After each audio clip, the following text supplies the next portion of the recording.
Beaucoup de frontaliers tombent dans le même piège. Ils choisissent leur produit retraite parce que tout le monde au travail fait pareil. Un collègue prend un troisième pilier, alors ils font pareil. Un voisin a ouvert un PER, il copie. Erreur fatale parce que dans la réalité, le bon choix n'a rien à voir avec ce que font les autres. Il dépend uniquement de votre propre situation, vos revenus, leur répartition entre la France et la Suisse et vos objectifs de retraite. Ce qui marche pour votre collègue peut vous faire perdre des milliers d'euros. Et ce qui est une bonne idée pour votre voisin peut être une catastrophe pour vous. Avant de choisir, la première étape, c'est de comprendre vos propres chiffres. Car en matière de retraite, copier, c'est perdre. Prenons deux cas. Marc célibataire travaille à Genève. Ses revenus sont 100% imposés à Genève.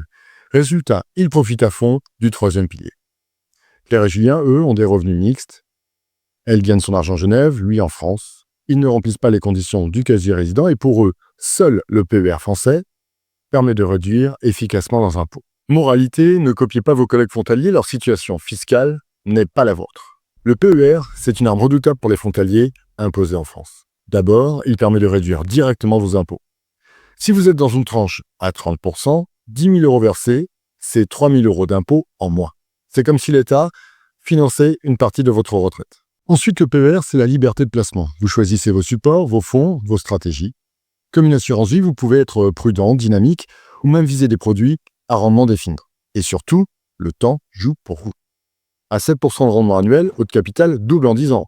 En 20 ou 30 ans, l'effet est explosif. Vous pouvez littéralement multiplier votre capital par 3, 4 ou 5. C'est là où le PER écrase le troisième pilier. Le capital final constitué est souvent 2 fois plus important. Le troisième pilier, c'est différent. Oui, il offre une déduction fiscale très intéressante pour les quasi-résidents. Oui, il garantit votre capital et impose une discipline d'épargne. Et oui, il vous apporte une couverture d'essai. Mais derrière cette façade rassurante, il y a 2 problèmes majeurs. Vos fonds sont bloqués jusqu'à la retraite, sauf rares exceptions. Et surtout, le rendement est très, très faible. Beaucoup de frontaliers découvrent au moment du rachat qu'ils ne récupèrent même pas le montant de leur capital versé. Pourquoi ? Parce qu'une partie de vos versements part dans l'assurance d'essai et la rémunération de l'intermédiaire. Résultat, pendant les premières années, vous perdez de l'argent. Et même après, vous n'avez aucune liberté de choix sur vos placements. Alors le troisième pilier, c'est un produit sécurisé, oui, mais c'est souvent au détriment de la performance. Alors que choisir entre le PER ou le troisième pilier ? Si vous payez vos impôts en France, le PER est clairement votre meilleur allié. Avantages fiscaux, flexibilité, potentiel de rendement énorme.